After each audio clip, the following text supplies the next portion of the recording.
Good morning, Facebook Live. My name is Jabari Long, and I'm here with episode number 5 of the Long Report. Today we're going to talk about the difference between a warranty deed and a quitclaim deed. Now, both provide ownership or convey ownership in real property. You have a grantor who sells the property and a grantee who actually receives the property. The primary difference between a warranty deed and a quitclaim deed is the level of ownership and protection that you have by property being conveyed to you with a warranty deed. So warranty deeds provide full ownership, meaning if you get a property with a warranty deed, most often you'll close at a title company.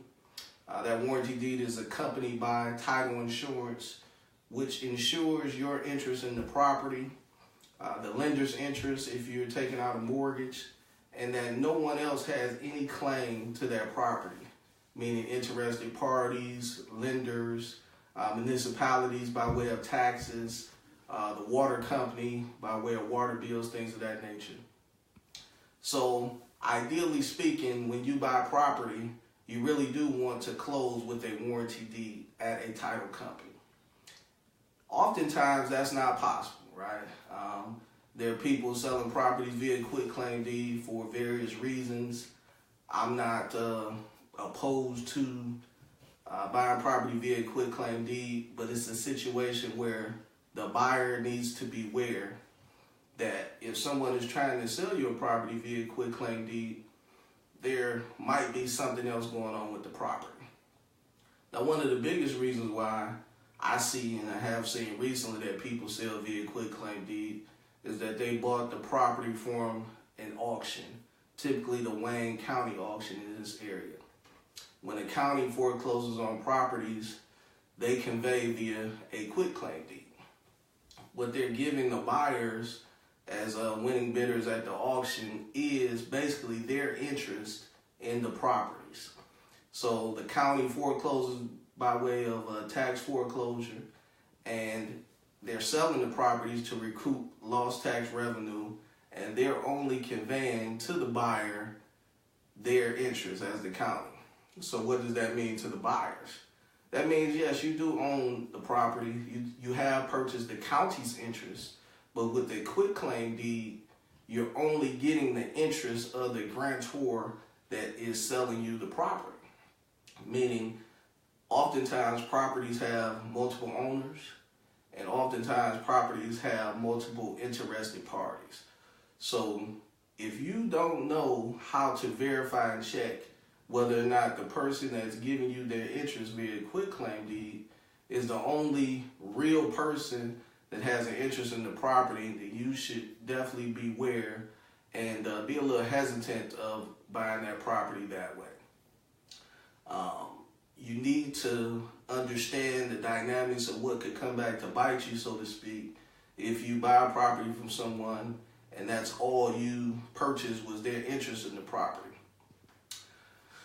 There are some title companies out here now, especially with the abundance of auction properties being bought and sold over the last few years, that will provide title insurance to properties that were purchased from the Wayne County auction, and for buyers that are buying properties from individuals that have purchased properties from auctions. However, what the title companies are doing in most cases is insuring over that tax foreclosure, which means when title policies are typically issued, they want to make sure that there's no liens, no water, no taxes owed, no other special assessments that have presented themselves on the property. And by issuing that title policy, the title company is basically saying, you as the buyer, they are ensuring that no one else can come and claim interest in your property. And if that happens, then their title policy will ensure your legal defense to rectify any issues that could arise. However, when the title companies insure over the tax foreclosure, basically what they're telling you as the buyer is, we recognize that this foreclosure exists, as far as our research has been done, we can say that it was done properly because they get a FOIA package and review it to make sure that all the interested parties were notified by the county properly. And then what they'll do is insure over that tax foreclosure. So it makes the buyer in some cases feel warm and fuzzy. However, that foreclosure is still there and it still exists on the title policy. So that buyer was looking to sell to another buyer who wanted to obtain a mortgage on the property. That wouldn't be possible because the mortgage company would not accept the title with that, basically that tax foreclosure still being present on that property. So although it is a way to get additional insurance, getting a property with title insurance insured over that tax foreclosure, you definitely do want to go through the full course of action and get the property, get the title quieted, or sometimes they call it perfected. This is typically done by an attorney, charge anywhere from $1,500 to $2,500, and it typically takes about 90 days, plus or minus, depending on if anyone contests the process. But this way, and only this way, does the title get cleared to where you have no interested parties, and the title company can offer title insurance without insured over a tax foreclosure. So buyers beware. If you're buying a property via quitclaim deed, there may be issues that are present.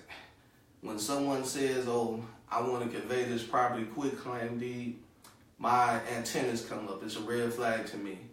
Why do you want to do it that way? So extra due diligence needs to be done by the buyer or the buyer's representative to make sure that that person is not, the seller is not hiding anything.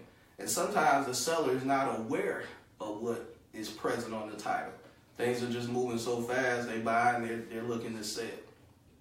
I'll give you two examples before I wrap up. One example, a client of mine, she bought a piece of property via a quitclaim deed. This has to be about 10, 15 years ago. And she ended up occupying the property or had a tenant or a family member in the property. And the seller sold that property to someone else. That new person who thinks they own the property, they bought it, they come knocking on the door and they say, well, I got the deed to this property. You all need to move out because I purchased this property. I think the property was on the Sussex near Grand River. And so my client, she says, no, I purchased this property from such and such. I paid him. I got the deed. I'm in the house and, you don't own this. This ended up being a legal battle that lasted, I want to say, about 2 years in court.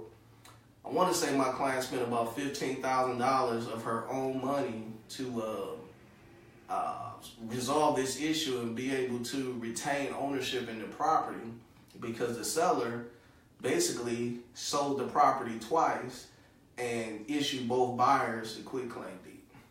The only thing that saved my client in this scenario is that she had occupancy. Basically, she had possession of the property and the other litigants didn't. And so over the course of the 2-year court battle, she was able to occupy and use the property for the intended use or intended purposes. So imagine the other person in the scenario who spent money to buy the property, didn't have occupancy or possession of it, and still had to spend more money to pay their attorney to fight a legal battle, which for them ended up to where they didn't have any interest in the property. Another scenario, a story was told to me by a colleague of mine who's also a local real estate broker. He was looking at a property in Oak Park that two ladies, a mother and daughter team, was looking to sell to him. This was a pretty good deal. He looked at the property a few times, and some of the things that the mother and daughter said about the property and how long they lived there and had ownership struck him by surprise. So although it was a good deal, he was looking to make some money, he was a little cautious. So he did the deal. However, he did not transfer the funds to them until he went to the Register of Deeds in Oakland County and recorded his deed. Before he recorded the deed, he made sure that there weren't any conveyances recently at the county before he put his deed on record. So he was basically, he measured 10 times and cut once. He was very cautious. He still did the deal. He paid the money. So he gets possession of the house. He's doing his rehab. And the next thing you know, he's notified by the authorities that, and he found out that these ladies had sold the property to about 15 or 20 people. And I think at that time he paid about 50 grand for the home. So basically, they were just selling the same property repeatedly in a short period of time to a bunch of different people, and he accumulated a lot of cash by doing that. So I say this to you. It never hurts paying the extra money to get a warranty deed to close at a title company, or to wait the period of time that it takes to get the title quieted or perfected. Because ultimately, you could be saving yourself a whole lot of heartache and definitely a boatload of money in legal fees. And in this scenario, he was the only person that, he was the first to record. So the other 17 people that bought this property, they were out of money. They didn't get anything. And that's all because he was a little bit more mindful of the situation and was a little bit more proactive in how he got his deed recorded. So just a couple scenarios. These are real life stories of things that has happened with respect to people buying properties via quit claim deeds. If you don't know what you're doing, I suggest that you stay away, consult with a professional, and get things done correctly. Jabari Long with this episode of The Long Report. Thanks for tuning in.